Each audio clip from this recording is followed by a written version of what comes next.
you're scrolling 7 hours a day on TikTok. You are, as a grown person, which is insane, you are truly engaged in other numbing behaviors. Workaholism, shopaholism are not identified by the APA as addictions, but they are addictions. Yeah. You are bored, you are restless, you are aimless. You feel like time has passed you by. You feel resentment and regret. You should take the bull by the horns, ideally, and opt for the inner journey. Three things you will learn from this episode today. Number one, how to break free from the cycle of overachievement and burnout. Number two, the mindset shift that leads to both success and well-being. And number three, why redefining success is the key to sustainable performance. Welcome to this episode of the Heartbeat for Hire podcast. I feature Olympians, CEOs, disruptors, authors, professional athletes, and the best of the best, where they share their stories of resilience with my lens on leadership and culture. Let's get started. What do you get when you combine a top 10 executive coach recognized by the ICF, Real Leaders Magazine, and Goop, a former C-suite executive with 7 countries worth of experience, a best-selling author of the book GILDED, a coach who's helped Olympians and Fortune 500 leaders thrive without burnout, and a polyglot who coaches in English, Spanish, Hebrew, and French? You get Keren Eldad with her Overachievers Detox Kit. Keren helps performers break free from the hustle and create success that's fulfilling, not draining. Are you ready to unlock your potential? She's going to show us how. Welcome to the show, Keren. Lindsay, it's so good to be here with you finally. I have been so looking forward to this. This is just such a treat. So I start every show the same. So I would love you to share with our audience a little bit of your journey, a little bit of your story, if you would. I'd love to. I, like many of your listeners, am a classic overachiever. And by that, what I mean is not a person who has succeeded above and beyond. I just mean a person who's really intensely focused, a little hyperactive, a little bit obsessive in one specific direction. And as a result of that, I had a pretty linear life in the sense of I really accomplished and aimed to accomplish the benchmarks that society has for us all. The straight A's, then the academic degrees, then the marriage to a tall man, which, as you know, Lindsay, is the height of everyone's Oh, I've got aspiration. one. Um, oh, my cat just dropped something. The the high-paying job, the prestigious title, etc., etc. But in my early 30s, having attained all of these check, check, check, check, check down the list, Mhm. I found myself really deeply miserable. I was living in a beautiful house, but it wasn't my house, and it wasn't in a city that I wished to live in, Zurich. Mhm. I didn't want to live there. I wanted to live back in New York City, which was where I enjoyed living. The career was nice, but it definitely wasn't a purpose-driven or mission-driven career for me. It was simply the natural extension of my education. The marriage was, as a matter of fact, abusive. It was horrible to live in, and it really felt, in this sense, like a gilded cage. So Mhm. my entire life basically produces everything that I'm supposed to have wanted, but it feels terrible. It literally feels like aimlessness, like restlessness, like sadness. And so I start basically experiencing what today I know is a mini midlife crisis. Mhm. I began to tear it all down. And then I went through a real crisis. I was broke for a very long time. I lost all my things in a fire. Both my cats died. I had to move in with a friend for a while, which in your mid 30s is rather humbling. Yeah. And I used that time to regroup. I used that time to study. I wasn't only miserable, I was also deeply devoted to the study of personal development and spirituality. And this begins slowly but surely to change my life. Little by little, I pieced it back together with, the natural trajectory, finding a job, et cetera, getting back on my feet. But through this, I learned so much about my mindset and how to turn it into a mindset of discipline and success that I decided in 2017, about a year and a half after the crisis or the collapse, to create a program for other people who might be like me and maybe looking for a specific type of the work that would work on overachievers. Mhm. And I put out a shingle with my tiny little list on LinkedIn. At the time, Lindsay, you could download all 500 of your contacts from LinkedIn and it would actually give you the emails. I said, I created this new coaching method. If you're interested in working with me, I have a day job, but I do have 12 available spots. Let me know if you're interested. Hmm. Would you believe it? People who had met me at parties and had met me at Soul Cycle said, I'm ready to work with you I love it. and signed up. And my business was born, and my life has, and this is not hyperbole, my life has never been the same. Yeah, I love that. And you get to coach some pretty phenomenal humans. Mhm. So you've coached Olympians and CEOs, and these are people who historically are obviously overachievers. They obviously know how to perform, but they also can find themselves in burnout. So what's the common thread you see?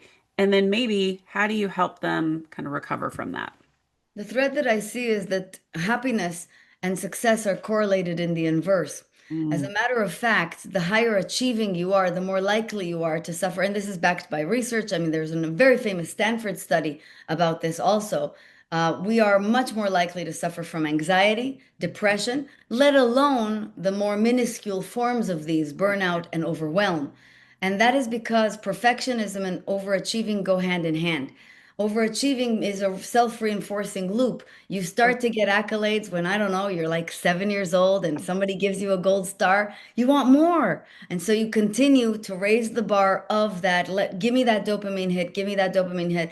And essentially, you basically box yourself into a life that's kind of rat racy, that's sort of a competition. It's funny because people become so myopic that they start thinking that they're in a competition with themselves, which is a ridiculous thing to say. Babies have never once wanted to outdo themselves, no. learned to do this. This is a conditioned stance. This is not a natural posture. And so to break free of this is to really become truly successful because true success to me means fulfillment, peace, and joy.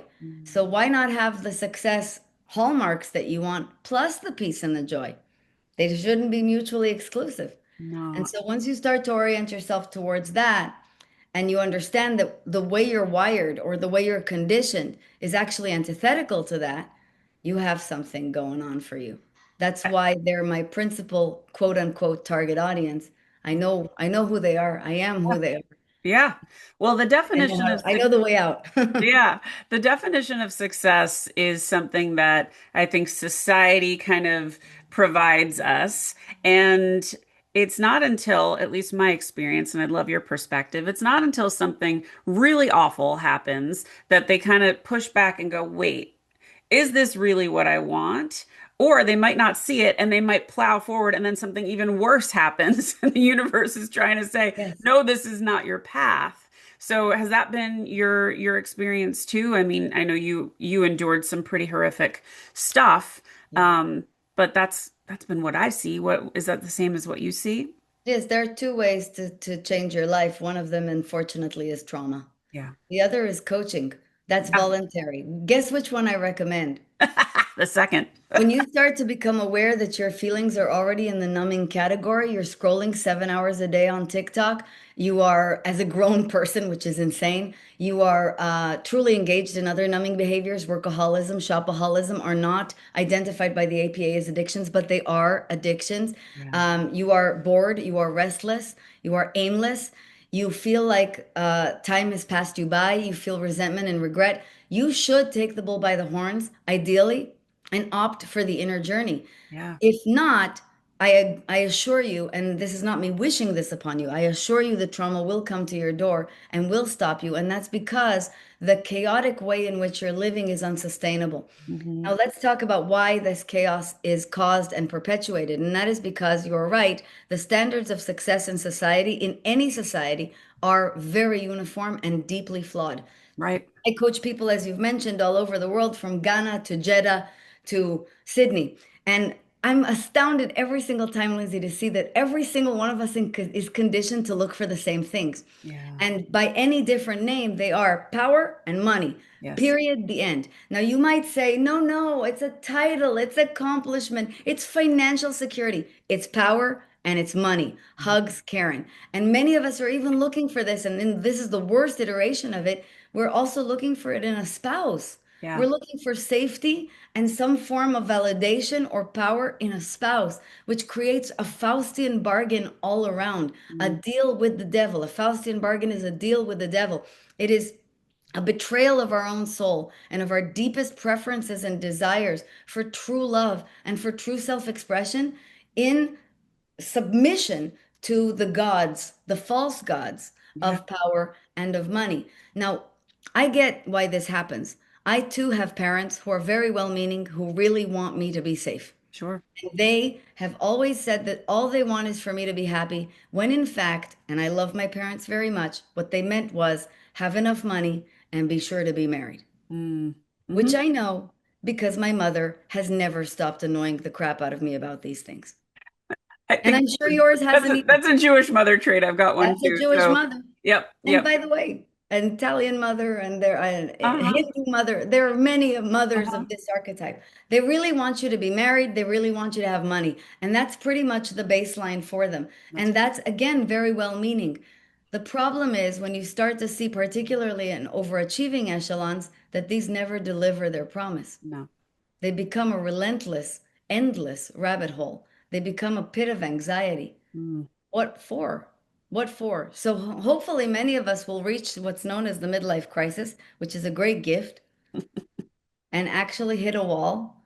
And in that wall, whether it's trauma or just a wall, go, is this it? Yeah. And if you're asking that right now, I'm just here to say, no, it isn't it. There's much more. There's so much more. There's so much more. And so let's talk a little bit about mindset because when you've been conditioned to always seek, the rabbit you cannot catch, right? You're going around the track and you're just chasing the rabbit. And whether that's, you're in sales and you finish the quota, you get to the end, you overachieve, it starts all over and you do it again. And this is the cycle and you overachieve and then maybe you get promoted and you're doing it again. Like how do you refocus? And this is for the audience. How do you change your mindset? How do you examine your priorities? Well, the first thing is just I want to reveal to you what your real targets are. And then I'm going to talk to you a little bit about the way there. But for anybody who wants a concise, dependable path, pick up my new book, Gilded. It's a 12-step program, like I said Yes. to you in a forum that we met at last week. This is a Outlier project. it's my the Outlier Project, exactly. It's my Trojan horse, Alcoholics Anonymous, but for workaholics. Yes. And you have to go through all 12 steps, unfortunately, to get through it. But here's the shortcut. The first thing to acknowledge is that the targets that you've aimed at have failed you, and they will always fail you. If you look at the research, again, Dan Gilbert's research, Martin Seligman's research, that's UPenn and Harvard, um, the target of dopamine happiness, power, and money are really about as short-lived as dopamine hits. I like to say to my clients, imagine that you're on a boat in Lake Como with George Clooney and he's giving you jewelry. That sounds amazing, Let's go. right? I can see myself now with that, with the glass of champagne, a Please, mug sir. nowhere I to be want some seen. more. Thank you, George. I love you so much. The thing is, in those studies conducted by Dan Gilbert, Martin Seligman, and the likes, they found that this happiness is extremely short-lived. Yeah. Literally just a couple of days. You will go right back to your natural state very, very quickly. It's called the hedonic adaptation curve. You Mhm. will literally go right back to your old ways. And so, God bless you. The best thing that you can do is start aiming for higher targets and just see how that goes. And the higher targets are flow and meaning. Flow is a state in which you are doing something that you like to do so much that time ceases to exist. How fast do recording this podcast sessions go for you? Oh my God, these are over. Like time stands still when I'm in it, and then all of a sudden I'm like, "Holy crap! Where did it go?" Where It's did it yeah, go? because I love doing it, and it I makes me so film all of happy. my podcasts in a row. I do Yeah, entire days of filming the Coached podcast, and every time they're like, "Wow, you must be really tired." I'm not tired at all. energized. Yeah, I could literally do it for days without same, eating, even, same. which is amazing for me. Flow is the first thing that you need to look for, and many of us have forgotten about what makes us move into flow because we've prioritized money so much.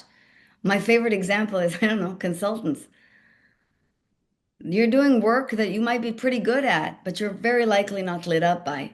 If you start to remember that when you were a child, you loved woodworking, you truly enjoyed rearranging books by color, or you liked hanging out with cats, believe me, you would activate flow on the regular. And I'm not using those things facetiously. Yeah. That's truly what usually lights people up. My husband's flow is found in fishing. I find that ridiculous, but he can do this for hours and hours and hours, and he's truly happy. Flow doesn't look like Karen giggling on a lake with George Clooney, but it's deep and meaningful happiness, and it's lasting happiness. The work of Mikhaili Shikashvili has proven that this creates and produces a lasting state of happiness for us. The second meaning is actually comprised of two things that you can also actively do, and that is service and appreciation. I'm sure you've heard lots here, and I've heard lots here on this magnificent podcast about the power of gratitude and about taking Yeah. stock of gratitude. Yes. When we start to become active appreciators or AAs, as I like to say, Mm. we truly turn our life around. I'm so glad that I have this chance to talk to my friend Lyndsay today. Yes. I'm so glad that I have nice sheets and a safe house today. By the way, how quickly will it take you out of a state of anxiety when you're in a rattling plane, when you finally find some deep gratitude for the fact that you're likely going to get home safe? Yeah. I mean, that is deep states of reverence, and those states are antithetical to overwhelm and to burnout. I And love then, of that you said course, that. the highest holy high kahuna is service. If you can start to really change your mindset and dedicate your life to service, to serving a purpose that is greater than you, to doing something that you truly believe is meaningful for other people, you will completely eradicate the state of overwhelm. You're spot on. And whenever somebody is feeling down, the first thing I say to them is go do something nice for someone else. And it Yes. snaps you out of it. It's not the answer for like deep depression. We know this, but it's from a mindset perspective to get you out of this perpetual funk. Focus on someone else. Focus on Yes, something absolutely. In else. deep depression and in moments of grief, I always say that unfortunately you do have to honor the grief. That's the only Right. state, by the way, in which you are literally neutralized. But there was a time in my life when I was suicidal, as I shared in the Outlier Project, and when I was truly bereft. I don't know if I was depressed, but I was bereft. I was really sad. I was weary. I was going through a horrific divorce. I was broke. It was truly a difficult time. I lost all my things in a fire. My cats died when I just couldn't think about myself anymore. And that's when I turned to the suicide hotline. I've started volunteering on Crisis Text Line. I've been a volunteer since 2015. I have to tell you, thinking about other people really does shift your mindset. You just have to get out of the grief first, but it really, nothing is more powerful than dedicating your life and your work to other people. Well, I don't know if you know this, but the person who created the National Suicide Lifeline is an outlier. Her name is Kristen Christie, and she is like one of my favorite people. She's been on the show, so I will have to connect you guys. So Yeah. let's just pause for 30 seconds. We've got to take a little break, and then we're going to come right back with more questions for Karen. If you like the stories you hear every week on this show, guess what? I have hundreds more from my nearly 30 years in the leadership trenches. And I don't just talk about building irresistible culture, I do it. You can bring me into Keynote, moderate your panels, or work directly with your leaders to drive material change. So let's roll up our sleeves, go out to heartbeatforhire.com, let's connect, and let's make some magic happen. Go lead with heart. Okay, welcome back, everybody. So here's a question I love to ask. What inspires you? Gosh, I would love to say it's almost anything and everything, but I think the biggest inspiration is just watching people courageously aim at something that in particular they were afraid to do before. I don't think anything is more inspiring than seeing somebody get out of their own way. Mm, I love that. I love when you can connect help someone connect the dots for themselves, and all of a sudden they can see their path. I think that's When really you watch somebody gratifying. finally just bravely take the bull by the horns, Yeah, it's breathtaking. it really is. It really is. What would you like your legacy to be? I hope people remember me as a nice person for a few days after my funeral. I have no illusions that I will be immortally remembered. I'll be dead anyway, so it doesn't matter. But I genuinely hope that the people who know me thought that I was a really nice person. Well, I think you are, and I think that's a no-brainer. That's an easy one, and you've left this beautiful book behind for everyone to learn from and grow from. So what's next for you? Well, Guilt Free comes out in May 2026, so that's amazing. What is It's that? funny because Like every time I do a retreat, Lindsay, and I've shared this on the Outlier Project, Scott agreed. Every time I finish a retreat, I'm like, I'm never doing that again, never, ever. But then I And then get you do it like a month later. childbirth. Exactly. You forget, and somebody makes the recommendation, "Hey, let's do this again." And you Uh-huh. find yourself literally saying, "Okay, I'll do Uh-huh. it again." So Guilt-Free, the sequel to Gilded, comes out in May 2026 and we'll be going on tour. Until then, I will be focused on being a good coach and doing my work. That's pretty much it. So we have a lot of coaches that listen to the show. What are maybe a couple of tips you would give them to be the best coach they could Oh, I be? would love to talk about that. Actually, in September, which is right after this episode airs, we are launching Coach with Enthusiasm, which was my first ever coach training program. And I created it because I want coaches to know the following. Number one, absolutely nothing trumps supreme knowledge. And the dedication to true knowledge, to real skill, is the most important thing to build. Most coaches are very susceptible to sales pitches because we're Sure. very positive people. And Right? as a result, we love to buy the programs that tell you that you'll make seven figures in 1 year. Yep. That is ridiculous and the antithesis, literally the antithesis of the mission of coaching. I'm not saying that coaches shouldn't be rich. I'm just saying that's not the point. Hmm. And knowledge is the point. So supreme knowledge is the thing that I would go for wholeheartedly. The second thing is that integrity is absolutely everything. Hmm. If you are not walking the walk, you are not healed within yourself. If you are not open to being vulnerable and truly showing who you are to everyone who comes across you, not just your clients, then you have no business doing this. In both cases, I have to tell you, I've been tremendously disappointed. The industry is still a Wild West, and Yeah. it's filled with people with very, very deeply flawed knowledge. Hmm. At best, they know theory. And number two, people who are not walking the walk. They are truly not people of Right. integrity, who are crossing these chasms. I believe that if you nail those two, you are going to be the cream that rises to the top. Thank you for saying both of those things. I agree with you. And I see so many people get into coaching who maybe a few times in their life they gave great advice and someone said, you should be a coach. And that's what prompts them to do it. And, I liken this to true leadership skills. And the best leadership skills are you are happy and excited about other people's success. That is why you get into leadership. It's because you can pull the best out of people, and it's because you create a safe space for them to thrive. Yes. And so many people mistake getting into leadership for a power move. And same thing with getting into coaching. Just because you help two people with, whatever advice that was, doesn't necessarily mean you're going to be a great coach. No, it doesn't. You must know whereof you speak. One of the biggest banes of my existence, like the reason I started writing this program was because I met so many executive coaches who had never been executives. And I don't think anything pisses me off more. It's like when I meet somebody who talks about love attraction and they are not married, let alone happily married. This Yes. horrific to me, an absolute lack of integrity. And I think that it's a very, very important thing to stress that knowing whereof you speak is literally the job. The second is exactly what you said, which is this mission is servile. The Yeah. mission is servile. We are supposed to be working in service of other people and not in service of ourselves. So I'd like to basically propose my program as the anti every other coaching program.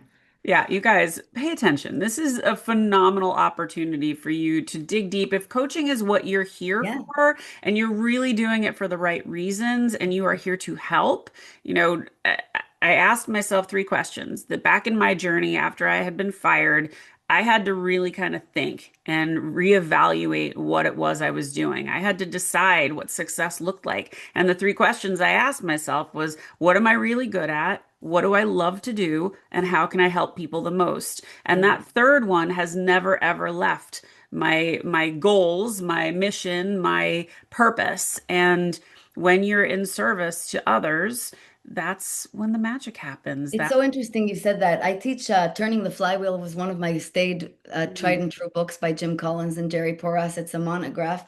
And the three questions end with what can I make the most profit from? And I Mhm. say to coaches, I always give the caveat, it's how can I help the most? How can I be most useful? Yeah. It's such an interesting turn because um, if you turn any endeavor, not just coaching, any endeavor into the profit and fame machine again, you will inadvertently stumble into a nightmare again. In Mm-hmm. other words, a relentless pursuit again. There's no reason for this. Yeah. Why, if you want a life in which you're waking up eager every day and this is a dream, then make this about service. I can't believe I get to do what I do. I think there is no greater job on the planet. I Yeah. want that for every single person who does this because this is sacred work. This is a job in which you meet grieving parents. This is a job in which you meet people who are dealing with addiction. This is a job in which, believe it or not, you will meet people in their 40s who are still grappling with their sexuality. This 100. is not the time to milk them for dollars. Yeah. This is a place in which you really want to offer the very best to the very best. So I really, really hope that those who are genuinely called to this as a Yeah, thank you. vocation Thank you for will saying consider. all of that, Karen. I think that's so important to really understand that when you take on a client, they're in your charge. And just like when you take on a leadership role, you are responsible to those people. So you cannot take that lightly. And if you are reasonably qualified because you did it once before, that's not enough. You need more than that. And look at Karen's book, grab her book, go take her course. If you are a coach, please be serious about it. It's really important that you're in it for the right reasons. I was just talking to someone this week who was telling me he's trying to pivot, he's trying to change what he's doing, and he said he really wants to be a fractional COO. And I said, okay, that's great. Were you a COO before? No, not really. I mean, I did the job, it just didn't have the title. And I said, okay, so if you're going to be a fractional COO, first of all, everyone needs to know that you have that experience because why would they hire you? And if you have that experience, but it was never under that title, that's okay. Talk about it. But right now, nobody knows that you had that experience. So that's going to be a really big leap Yeah. for you to get But there, we're talking about a chasm of expertise here. The coaching industry is phenomenal at swindling and at right? refrains that are positive. The putting a positive spin, maybe many people have said to me, I don't need to be an executive. I do know how to do X, Y, Z. I Yeah. have read the books, I have the certification. And I'm saying, listen, whatever you and your conscience can live with. But ultimately, if you walk into Richemont or if you walk into Nike or if you walk into SAP, any of the companies that I coach, they Mhm. will know very quickly that you don't understand hierarchy and you don't understand structure. And after a while, this will not work in your favor. I'm Yeah. just, That's such a great message, guys. If you are heading into a path or going down this entrepreneurial thing, make sure you have the experience for the niche you want to serve. Because I think if you find yourself in a niche where you're out of your depth, you're going to be in trouble and it's not going to go real well for you. So, always, shortcuts always blow up in your face. By the way, why would you want a shortcut? This is so much fun. Honing your skill is wonderful. It's an amazing experience, this life. I would not want to shortcut a single thing. I'm delighted that I did it the long way. It's yeah. the good Well, way. but and that's such an important point too, because you did it the long way, but that moment of crash and burn is what gave you the opportunity to recreate your path, to focus, to figure out what was absolutely right for you and redefine success. That's right. And I love pulling these stories out of my guests. I didn't have to pull very hard with you. You're brilliant and you already, I mean, you come with all this stuff already. But when you get to hear these stories of this crash and this rise out of the ashes, it's inspiring. Yeah. And you're giving people a roadmap to really figure it out. So I am so grateful that you are here. Thank you for being a wonderful guest. And everybody, please sit tight. We've got an audience question coming right up. And Karen, you're a delight. I can't wait to see you soon. Thank you so much. My This was a pleasure. real honor. Hang on, folks. We got more coming. Today's question from the audience, I love. What are some things I need to be thinking about as a fresh out of college grad entering the workforce? This is a great question because a lot of people have really high expectations of you as a college grad. And this might be a question for the parents in the room, but when you graduate, you have this degree, you're supposed to go do big things. Maybe you've done an internship, maybe you've already had some experience in the workforce. But here are some things that I see happening that nobody's really telling you about. So first, let's just talk attire. The world has changed. We're not in suits and dresses anymore going into the office. A lot of us are in a hybrid situation. Some of us are in the office, then out of the office. But here are some really true, tried and true things that you should probably avoid. Number one, do not wear shorts to work. There is no environment where that is okay unless you are a surf instructor or you are on a golf course. If you are in a business office, shorts are not okay, whether you are a man or a woman. If you are a woman and you're wearing shorts, you are also wearing stockings and you are wearing heels with them. But that is winter, so or fall. If you are questioning what you are about to put on as an outfit, ask somebody, check yourself. The other thing I want to talk a little bit about is protocol. If your boss does something that you don't like, it is your responsibility to bring it up to them. They can't read your mind. They don't know that you're upset. But one mistake that I see people doing is if they feel crossed or betrayed or on the spot or uncomfortable, instead of talking to their direct manager, they go straight to the CEO. And that won't serve you well. It's not a good look for you. It says you don't understand protocol and it says you don't respect the person you're working for. And while that may be true, you still have to try to work through your issues with them. The third piece of advice I would give any fresh college grad is have a side hustle. And this might be against advice you've been getting, but the reason I say this is because you need to start to build your brand.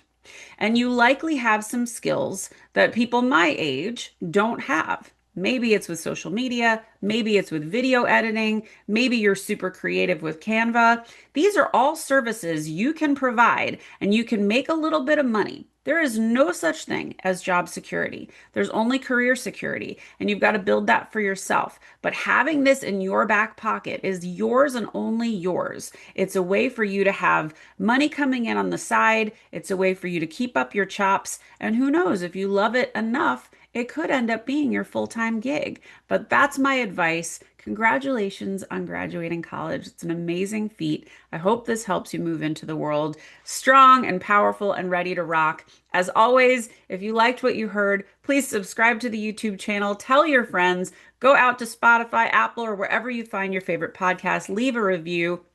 They are so meaningful in helping us grow the show. Thank you for listening. Lead with heart and have the best day. Thanks for listening to this episode of Heartbeat for Hire. I hope you enjoyed what you heard. If you did, please subscribe to my YouTube channel or consider leaving a 5-star review and a great rating at Spotify or Apple. Thank you so much for your support. Have a great day.